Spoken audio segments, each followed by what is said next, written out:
조정래 감독이 귀향이라는 시나리오를 만들고 14년 만에 상영이 시작이 됐습니다. 그동안에 일제강점기 때 위안부 문제를 다룬 영화였는데요. 이 영화를 만들게 된 이유를 2002년도에 위안부 할머니들이 계시는 나눔의 집 봉사를 갔다가 거기 강일출 할머니가 그린 그 그림을 보고 이걸 영화로 만들어야 되겠다고 결심을 하셨다고 했습니다. 그 강일출 할머니가 그림에서 그 구덩이에서 불타 죽는 그 위안부 소녀들 그림을 그리셨어요. 산속 구덩이에서 이제 죽인 그 일본군이 죽인 위안부 처녀들을 불태우는 장면을 그리신 그림을 보고 충격을 받으셔서 이걸 영화로 만들어서 문화적 증거로 남겨야 되겠다고 생각을 하시고 2008년도에 투자자를 모집을 했는데 다 안 된다 그러는 거예요. 어떤 분은 300% 안 된다고 확신하고 그렇게 영화로 만들지 마라. 망한다.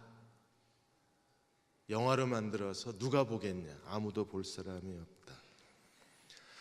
그래서 한때 낙심을 했는데 7만 5천 명의 그 시민들이 클라우드 펀딩을 통해서 12억을 모아줬습니다. 그게 영화 전체 제작비의 절반이 됐어요. 스태프들하고 신인 여배우들은 재능 기부를 해서 그래서 영화가 만들어져서 첫날 16만이 귀향 이 영화를 관람을 했다고 했습니다.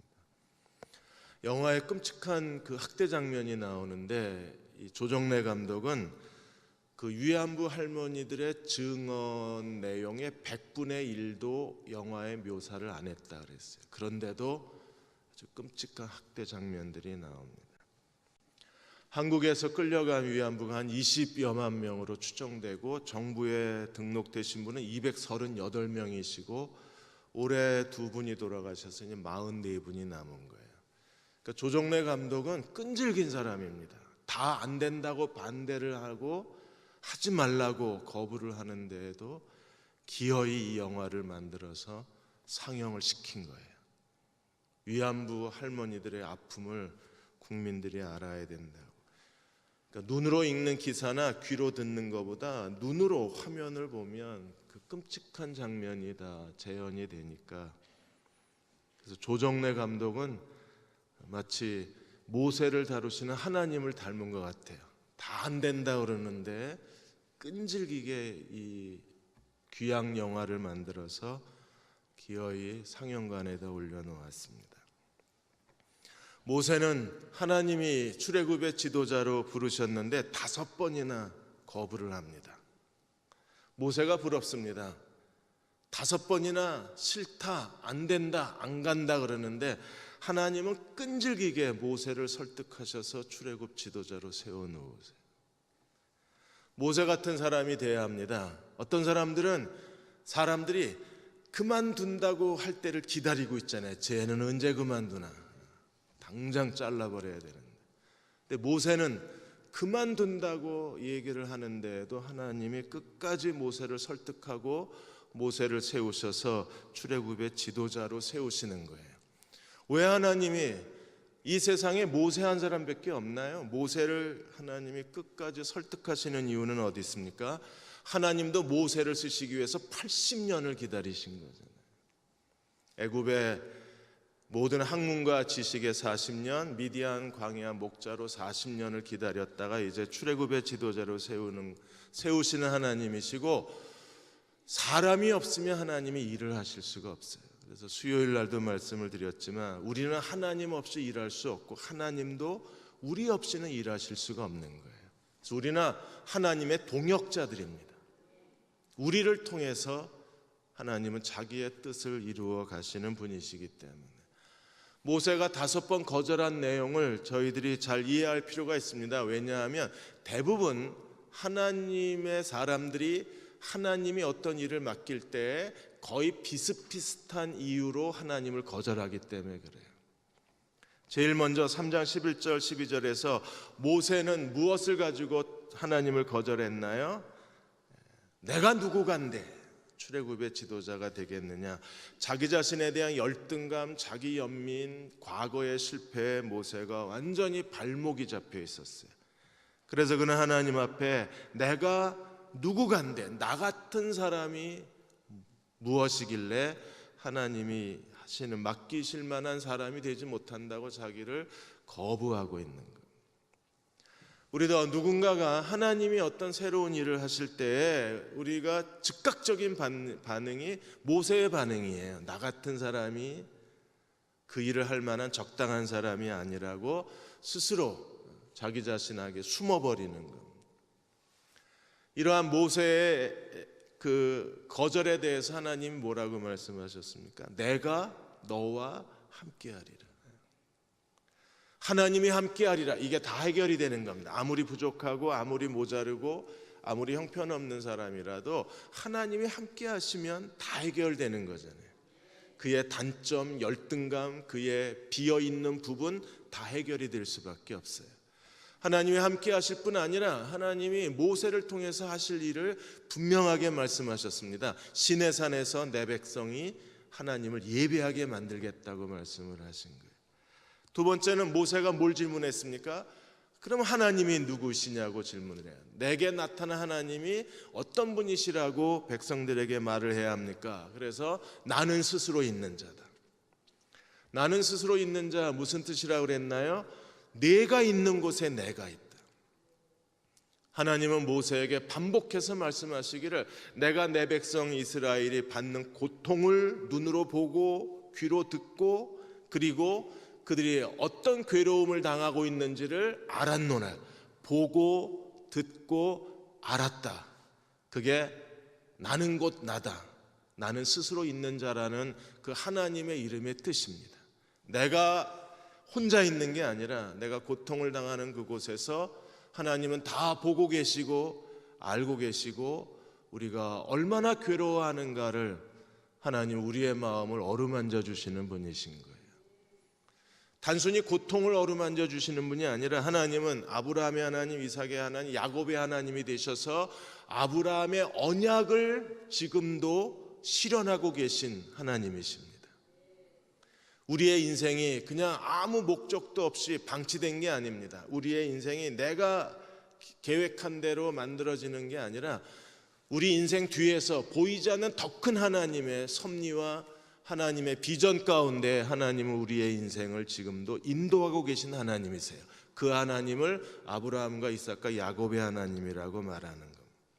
오늘 4장으로 와서 4장 1절에 세 번째 모세의 거부가 모세가 이렇게 하나님 앞에 또다시 반항을 합니다. 거의 반항 수준입니다. 4장 1절에 모세가 대답하여 이르되 그러나 그들이 나를 믿지 아니하면 내 말을 듣지 아니하고 이르기를 여호와께서 내게 나타나지 아니하셨다 하리이다. 내 말을 믿지를 않을 겁니다. 4장 1절에서 9절까지 믿는다라는 단어가 5번이나 나와요. 나를 신뢰하지 않을 겁니다. 나를 믿지를 않을 겁니다. 그러니까 모세는 하나님이 이미 3장 18절에 분명히 뭐라고 말씀하셨느냐 하면 그들이 내 말을 들으리니 하나님은 백성들이 모세의 말을 들을 거라고 이미 말씀하셨는데도 모세는 뭐라고 그래요? 내 말을 듣지 않을 거라고 말해요. 하나님 되게 기분 나쁘셨을 것 같아요. 아니 얘가 지금 내가 들을 거라고 그랬으면 믿어야지 내가 들을 거야 그랬는데 안 들을 거야 이러고 잘라야 되지 않아요? 이거는요 하나님을 노골적으로 불신을 하는 겁니다. 나를 믿지 않을 겁니다. 지도자에게 가장 중요한 게 뭐예요? 신뢰. 부모가 자녀들에게 받아야 될 가장 중요한 게 무엇입니까? 신뢰. 그러니까 신뢰받지 못한 지도자는 하나님이 쓰실 수 없는 거예요. 그러니까 모세가 지금 백성들이 나를 믿지 않을 겁니다. 이 신뢰의 문제는 모세가 핵심을 잘 잡은 거예요. 신뢰받지 못한 지도자는 이미 쓸모가 없는 거예요. 그래서 하나님이 세 가지 확신을 주세요. 모세의 이 두려움은 단 막연한 두려움이 아니라 모세는 정말 치밀한 사람입니다.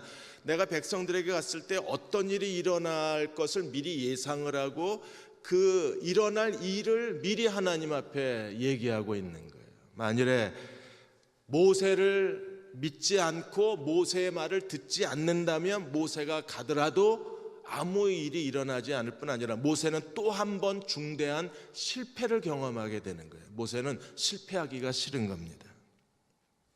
나는 하나님을 만났지만 이건 개인적 경험인데 백성들이 하나님이 너에게 나타난 걸 믿을 수 없다 그러면 방법이 없잖아요. 뭐 CCTV를 가지고 갈 수도 없는 거고 개인적 체험이니까. 조정래 감독도 그게 염려스러운 거예요. 일본의 방송 기자가 와서 귀향 영화에 대해서 이게 사실이냐고 그랬을 때 사례집, 증언집은 많이 있는데 증거가 없는 거잖아요. 증거가. 일본이 그걸 알고 저렇게 부정하고 있는 거니까. 마찬가지로 모세도 하나님이 너에게 나타나신 거 이건 네 말을 어떻게 믿냐 이렇게 되면 하나님이 나타나시는 것을 백성들이 거부할 수밖에 없는 거잖아요. 그래서 하나님이 세 가지 증표를 주시는 겁니다. 제일 먼저 하나님이 뭘 보여주셨어요? 4장 3절에서 5절까지 지팡이. 내 손에 있는 게 뭐냐? 지팡이니이다. 그리고 그 지팡이를 가지고 첫 번째 표적을 보여주신 게 뭐냐 하면 땅에 던져라 뱀이 되고 꼬리를 잡자 다시 지팡이가 되고. 왜 하필이면 뱀이에요? 애굽의 이집트에 대한 영화를 보면 바로의 권자는 바로의 지팡이엔 반드시 뭐가 있어요? 코브라. 코브라가 그 바로의 왕권의 상징입니다. 어떤 분은 뱀이 됐으니까 사탄의 상징이라 그러는데 그렇게 해석해도 돼요. 왜냐하면 성경의 뱀은 사탄이니까. 그런데 여기서는 애굽의 왕권입니다. 애굽의 왕권은 코브라 형상이기 때문에. 그래서 하나님이 이 첫 번째 이적을 통해서 뭘 보여주시는 거예요? 애굽의 왕권을 하나님께서 모세의 지팡이를 통해서 왕권을 패배시키고 자기 백성을 구원하시겠다는 약속이 되는 거예요.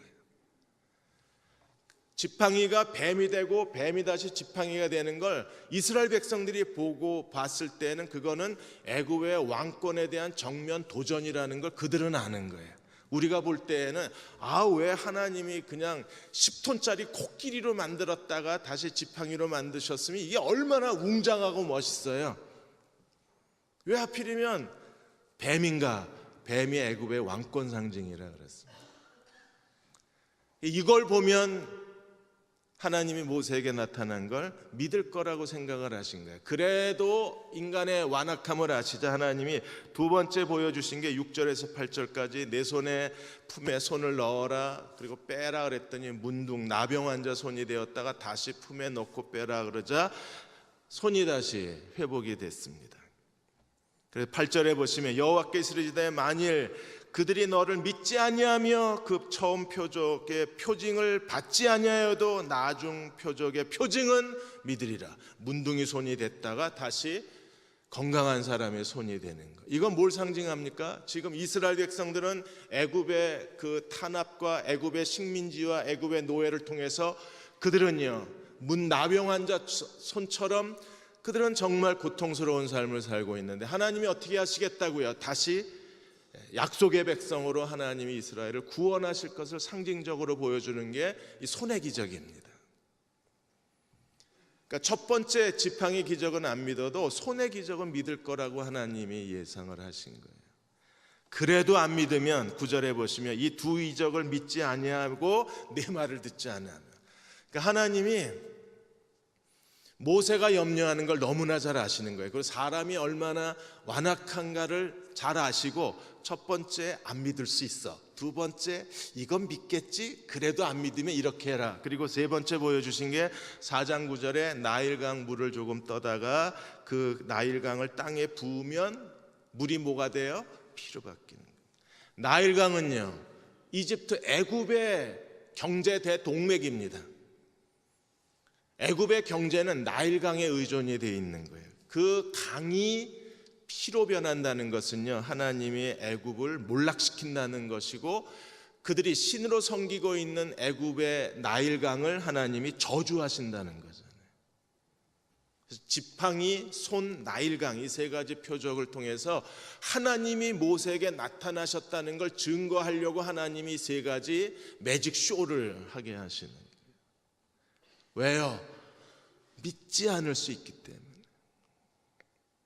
근데 정말 잘 믿는 사람이 또 신문에 나왔습니다. 40대 여성이 구치소에 갔다가 하루 10시간씩 기도를 했답니다. 도대체 구치소에서 하루 10시간을 어떻게 기도합니까? 근데 이분은 하루 10시간씩 기도를 하시고 주기도문을 1000번을 쓰자 하나님의 음성이 들리기를 시작을 했대요. 그래서 어느 날 기도하는데 하나님이 내가 너를 빛으로 이끌겠노라, 그리고 석방이 되셨답니다.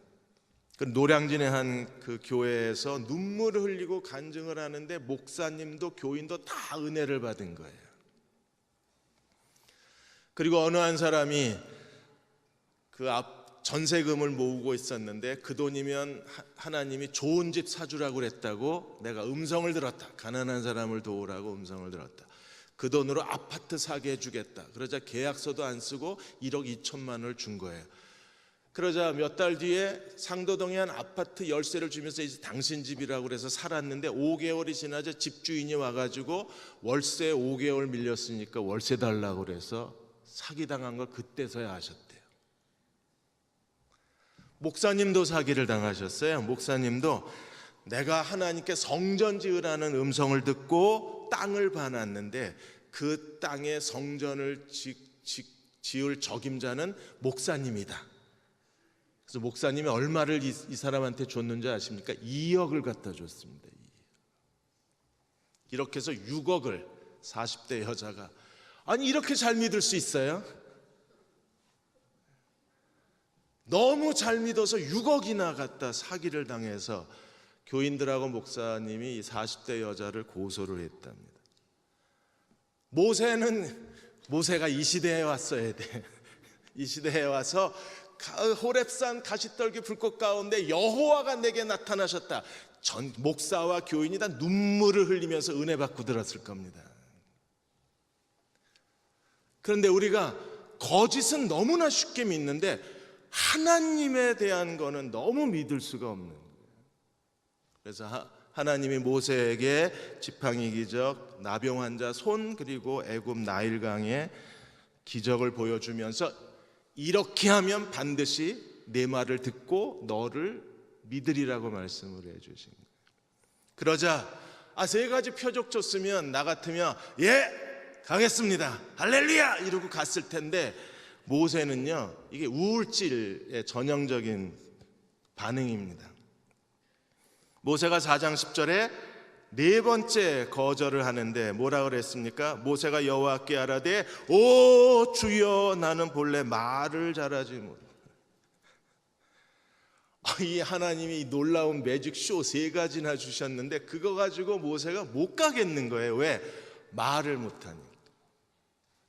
나는 본래 말을 잘하지 못하는 자입니다. 주께서 주의 종에게 명령하신 후에도 역시 그러하니 나는 입이 뻣뻣하고 혀가 둔하는 사람입니다. 모세는 정말 말을 잘 못했을까요? 근데 그의 열등감 속에 그 언어에 대한 부족함이 모세를 사로잡고 있었던 걸로 저희가 추정을 해요. 왜냐하면 리더십은 언변의 능력이잖아요. 언변의 능력이 떨어지면 리더가 될 수 없다고 생각을 하는 거예요. 이 법칙은 지금도 리더십에 있어서 아주 중요한 과제잖아요. 지금도 리더십의 제일 중요한 거는 말할 줄 아는 능력입니다. 여러분 지금 국회에서 얼마나 말을 잘하나 보세요. 지금 72시간째 5시간, 10시간 계속해서 필리버스터 무제한 토론을 지금 하고 계신 거예요. 저런 10시간 이상 말할 능력이 있으니까 여의도 가는 거예요. 그냥 웃으시라고 한 얘기. 정색하시라고 한 얘기가 아니라 웃으시라고 하신 거예요. 근데 모세는 정말 그게 자기 부족함으로 마음의 자리를 잡은 거였어요. 그러자 하나님이 뭐라고 말씀하셨습니까? 11절에 여호와께서 그에게 이르시되 누가 사람의 입을 지었느냐? 누가 말 못하는 자나 못 듣는 자나 눈 밝은 자나 맹인이 되게 하였느냐? 나 여호와가 아니냐? 내가 사람의 입을 지었다. 웬만한 사람 같으면 아멘 하든지 예 하든지 알겠습니다 하고 갈 텐데, 모세는요 끝까지 거절합니다. 하나님의 자존심을 아주 박박 긁어놔요. 그래서 하나님이 12절에 이제 가라, 내가 내 입과 함께 있어서 할 말을 가르쳐 줄게. 내가 내 입과 함께 있겠다. 그래서 모든 할 말을 내게 가르쳐 주겠다. 얼마나 이게 기쁜 약속입니까? 만일에 하나님이 오늘 우리에게 모세에게 약속해 준 것처럼 할 말을 우리에게 가르쳐 주는 사람이 된다면 우리는 얼마나 유능한 사람이 될 수 있으며 하나님 말씀을 정확하게 전달할 수 있고 사람들을 설득해낼 수 있고 그리고 사람들을 하나님의 뜻 가운데에 순종하게 만들 수 있을 거 아니에요. 할 말을 다 가르쳐 주시면 이보다 더 큰 축복과 약속이 있나요? 그런데도 모세는 뭐라 그럽니까? 마지막 5번째 13절에 모세가 이르되 오 주여 보낼 만한 사람 보내주. 내가 너에게 할 말을 다 가르쳐 준다 그래도 모세는 보낼 만한 사람을 보내라고 또 거절을 해요. 그래서 하나님이 분노하십니다. 그래서 하나님이 14절에 여호와께서 모세를 향하여 노하여 이르시되 그러면 아론 데려가. 아론 말 잘하는 사람이 있습니다. 저는 하나님이요 야 이렇게 분노하시면서까지 야 관두자, 없었던 걸로 하자. 내가 80년 동안 널 기다린 게 내 큰 실수다. 다시 시작하지 뭐. 내가 너 이런 인간인지 진짜 몰랐다. 야 너 이렇게 형편없었냐? 야 내가 요즘 늙었나 보다. 사람 볼 줄 모르고 어떻게 널 기다렸냐 이렇게. 하나님 이렇게 안 하시고요 뭐라고 그러셨어요? 끝까지 설득하고 데려가십니다. 이걸 그냥 이러시가 아니고 하나님 뭐라 그러시냐면 야 아론 있잖아. 아론 달래요. 내 형 아론이 있지 않냐. 야 아론 말 잘한다고 내가 들었는데 아론이 널 데리러 널 만나러 오게 해주겠다. 그리고 15절에 너는 그에게 말하고 그의 입에 할 말을 주면 내가 내 입과 그의 입에 함께 있어서 하나님이 모세의 입과 아론의 입에 같이 있겠다는 거예요. 그래서 너는 아론에게 말하고 아론이 백성들에게 대변인처럼 대통령 대변인처럼 아론이 말하게. 그래서 아론이 모세의 대변인으로 임명이 되는 겁니다. 그래서 16절에 그가 너를 대신해 백성에게 말하고 너는 네 입을 대신할 것이요 아론이 너의 입을 대신해야 할 것이다. 너는 그에게 하나님처럼 되리라. 그게 무슨 뜻입니까? 할 말을 하나님이 모세에게 준 말을 다시 모세가 아론에게 주는 거예요. 그리고 아론이 형이지만 하나님의 절대 권위 앞에서는 모세가 아론보다 훨씬 더 권위적이라는 겁니다. 하나님이 말할 때마다 내가 누구간데 내가 함께 할 거야. 하나님이 누구라고? 나 스스로 있는 사람이야. 하나님 만났다고 누가 나를 믿냐? 야야야야 지팡이 있지 지팡이. 하나님이 그때 가서 뭐 지마켓 가서 뭐 사오라고 그러면 얘기 끝나는 거잖아요. 그냥 손에 들고 있는 거예요. 그거 네 손 나일강물 다 코앞에 있는 것들이냐 갖고 있는 거 그거 가지고 하나님의 표적을 만들어줘. 나는 말 못하는데 야야야 내가 할 말 다 줄게. 그래도 싫은데 야 아론 데리고 가. 하나님이 왜 이러시나요? 하나님이 쓰시길 원하시는 거예요. 그 하나님이 오늘 여러분도 계속 설득하고 계신 거예요. 같이 하자. 좀 하자. 너 하나 하면 어떡하냐? 난 너밖에 없는데.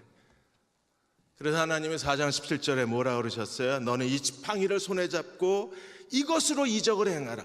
이것만 들고 가. 이 지팡이만 들고 가. 아무것도 하지 마. 이것만 들고 가면 내가 알아서 다 해줄게. 이것만 들고 가.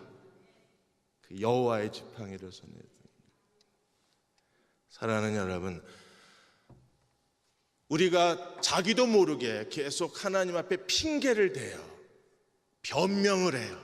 아니라고 그래요. 근데 하나님은 우리가 핑계를 댈 때마다 정확하게 뭘 염려하고 있는가를 아시고 해결책을 계속 주시면서 우리로 하여금 이제 가라, 지팡이를 들고 이제 가라고 말씀하시는 거예요. 그 하나님의 손길을 우리가 보고 그 하나님의 손길에 순종할 수 있어야만 합니다. 조지 트루엔 목사님이 30살 때 미국의 텍사스 달라스 제1침례교회는 미국 침례 교단 중에 가장 유명한 교회고 그리고 역사적인 교회입니다. 그런데 그 역사적인 제1침례교회의 트루엣이 담임 목사가 됐을 때가 30살이었어요. 조지 트루엣은 19살 때 회심을 했습니다. 그리고 하나님 앞에 온전히 순종하는 삶을 살았어요. 그는 법과 대학원을 준비하고 있었습니다. 법과 대학원에 들어가서 법조인의 길을 걸어가려고 했습니다. 그런데 어느 날 토요일 날 교회에 잠깐 오라고 전화가 와서 교회에 가니까 사무총회가 열리고 있었어요. 그 사무총회의 첫 번째 안건이 뭐냐면 사무처리의 첫 번째 안건이 조지 트루엣을 담임 목사로 세우는 일이었습니다. 그래서 조지 트루엣이 나는 나이가 어립니다. 그 당시에 23살이었어요. 나는 나이가 어립니다. 나는 이 일을 감당하기가 어렵습니다. 거절을 했는데도 불구하고 교인들은 이 조지 트루엣을 가슴으로 끌어안고 눈물을 흘리면서 당신 같은 사람을 우리가 기다렸다고. 그날 사무총회 때 통과가 돼요. 조지 트루엣 목사님이 그날 일을 이렇게 간증을 했습니다. 나는 갑자기 물속에 내던져졌다. 물속에 내던진 이상엔 헤엄을 칠 수밖에 없었다. 하나님이 어느 날 갑자기 23살의 젊은이를 달라스 제1침례교회의 목사로 임직을 하게 한 거예요. 그리고 7년 뒤에 정식으로 달라스 제1침례교회 담임 목사로 임직하게 하신 겁니다. 그동안에 신학도 하고 설교도 하고 사역을 하면서 그 하나님이 주신 소명의 길을 걸어가는데 자신의 온 순종을 다 바치고 자기의 열정을 다 쏟아놓은 거예요. 30살 나이에 그는 이미 성숙한 목사가 돼 있었고 침례교단 내에서 가장 하나님 말씀을 진실하게 전하는 설교자로 인정받는 사람이 돼 있었어요. 하나님이 말씀하실 때 순종하면 하나님이 함께 하시는 거예요.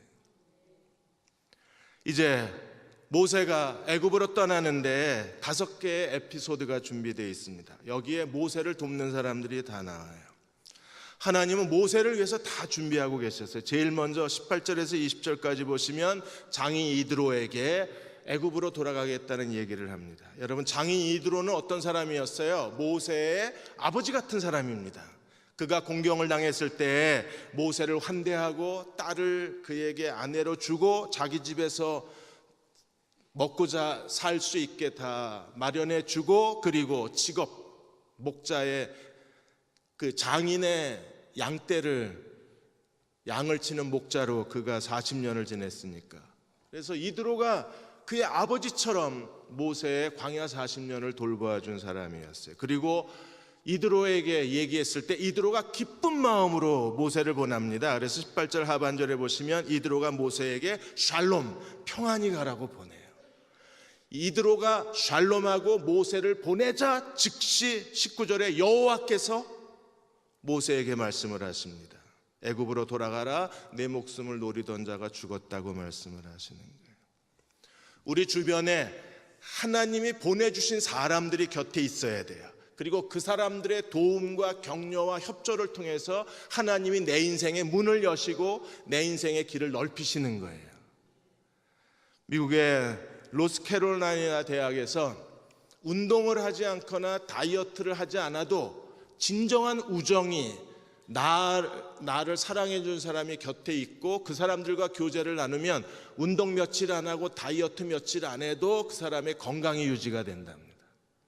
청소년기에는 많은 사람을 사귀는 게 그 활발한 인간관계를 통해서 청소년들의 그 몸의 건강이 유지가 되고, 중년이 넘으면 깊이 있는 우정이 있으면 그 사람을 만나는 기쁨, 교제하는 기쁨을 통해서 모든 육신의 컨디션이 조절이 된대요. 염증 수치도 가라앉고 그 다음에 피하 지방도 빠지고, 그래서 우리로 하여금 건강한 몸을 만들어준답니다.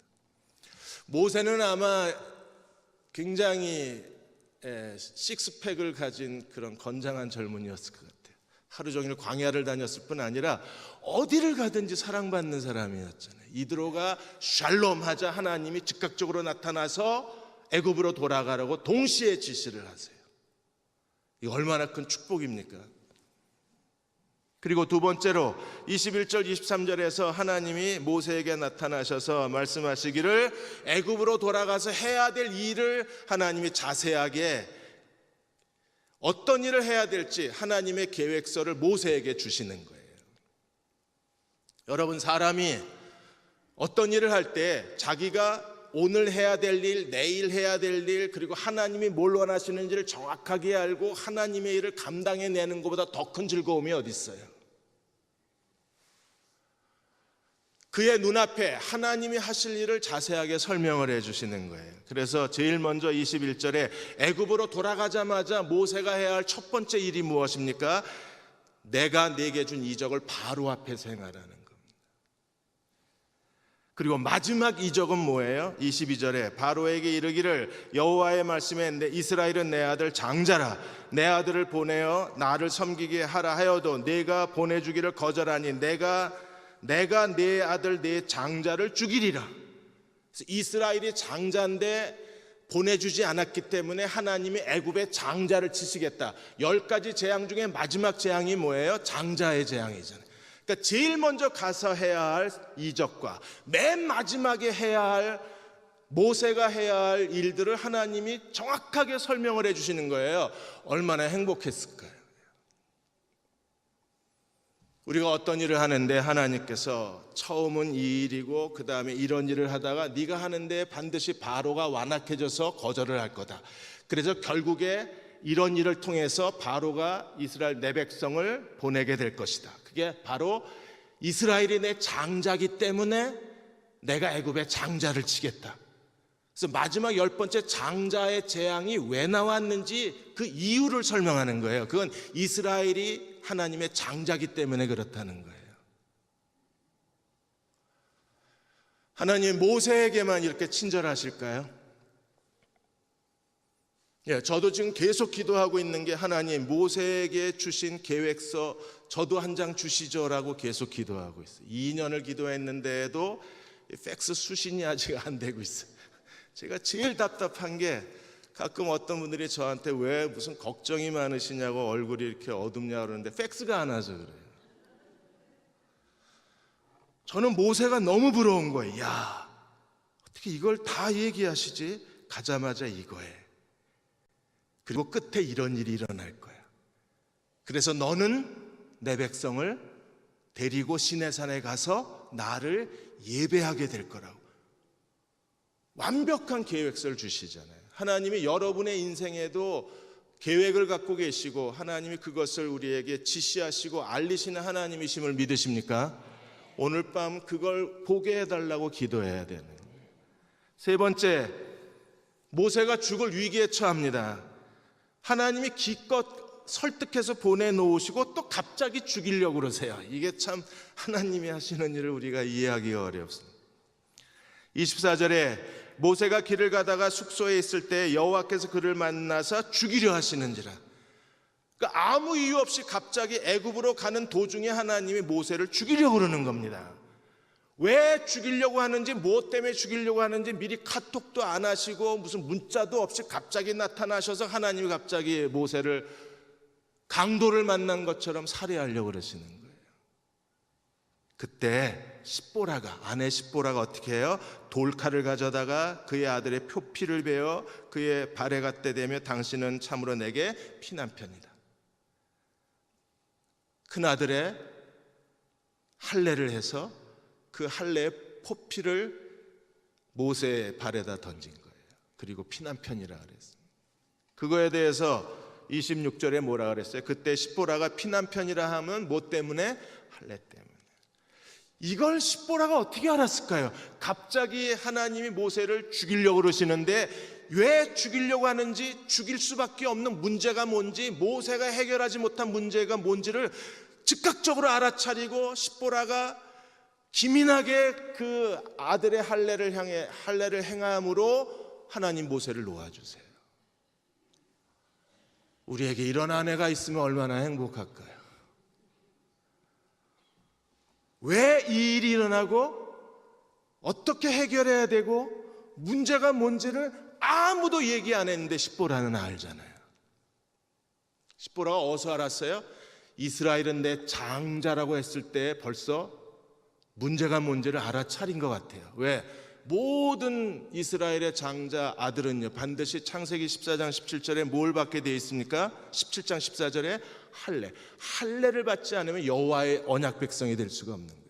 그러면 모세가 출애굽의 지도자가 되어서 언약 백성을 하나님의 시내산에서 예배하게 하는데 그 아들이 할례를 받지 못하면 그 모세가 하나님의 언약 안에 들어있지 않다는 거거든요. 그러면 하나님이 모세를 쓰는데 결정적 실패의 사유가 되는 거예요.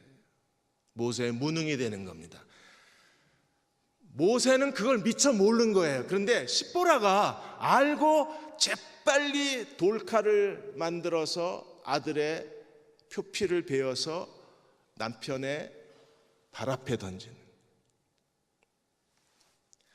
이 피난편이라고 하는 데에서 우리는요 하나님이 유월절의 그림을 그리고 계신 걸 알 수 있잖아요. 어린 양의 피를 좌우 임방과 물설주에 바름으로써 하나님의 심판과 저주가 넘어가는, 모세도 그 발에 피난편 피를 바름으로 하나님이 모세를 죽이려는 죽음의 재앙이 넘어가잖아요.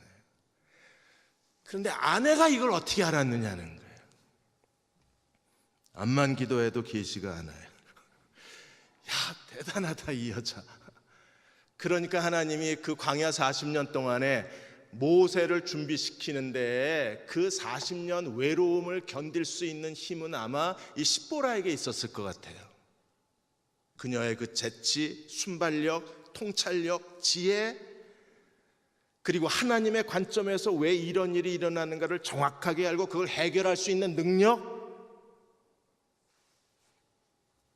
총각 여러분, 이런 십보라 같은 아내를 달라고 지금부터 금식하고 기도해야 돼. 그럼 죽지는 않아. 미국의 LA에서 조현철 목사 그리고 이준수 목사가 이민교회 최초로 목사 안수를 받았어요. 이분들이 중증 장애인입니다.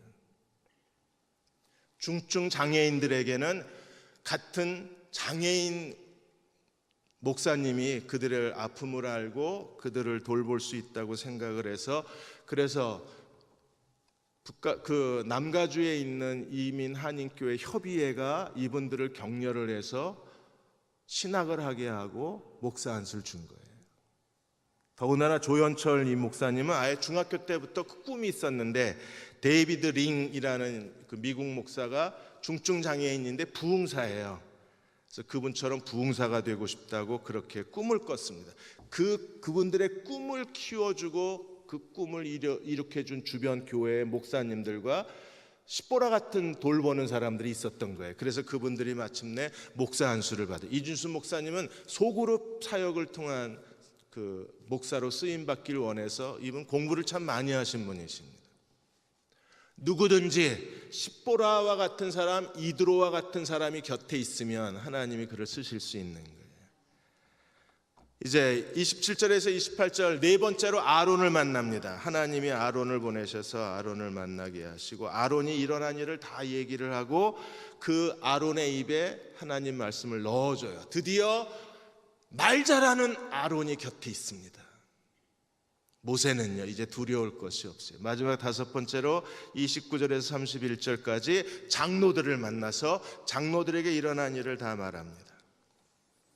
그리고 29절에 모세와 아론이 가서 이스라엘 모든 장로를 다 모으고 아론이 여호와께서 모세에게 이른 모든 말씀을 누가 전해요? 아론이 전하고.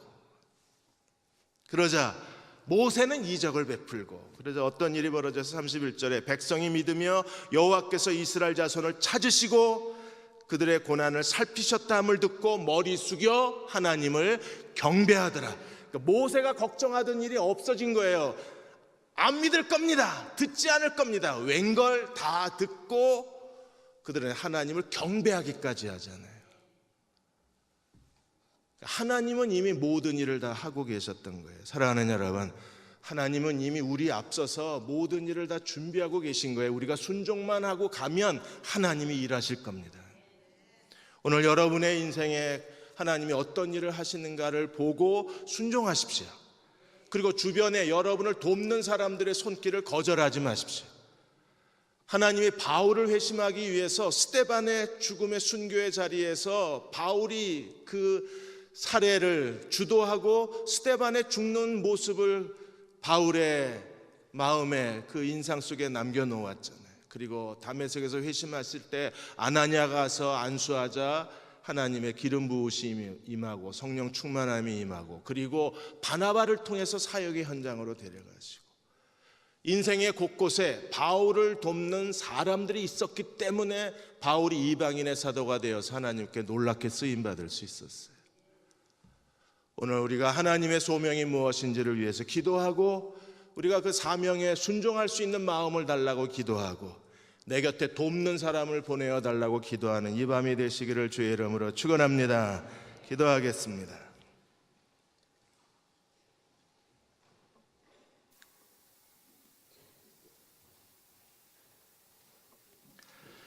아버지 하나님, 2월의 마지막 금요일입니다. 2월에 해결해야 될 일들이 있고 하나님이 하셔야 될 일들이 있습니다. 오늘 밤 기도를 들으시고 하나님 응답하여 주셔서 하나님 모세처럼 저희도 순종의 자리로 나아가게 해주시고, 모세처럼 내 주위에 이드로를 보내주시고 십보라를 보내어주시고 아론과 장로들을 보내어 주셔서 나를 세워 주옵소서. 내가 가야 할 길을 가게 하여 주옵소서. 나를 격려해 주시기 원합니다. 내게 용기를 더하여 주옵소서. 내가 할 일을 알게 하여 주옵소서. 순종함으로 하나님께 쓰임받는 저희 모두가 되게 해 주시기를 원합니다. 찬양 위에 기름 부어주시고 기도할 때 간절한 마음으로 기도하도록 성령께서 말할 수 없는 탄식으로 오늘 밤 기도를 가르쳐 주옵소서. 예수님의 이름으로 간절히 기도하옵나이다. 아멘.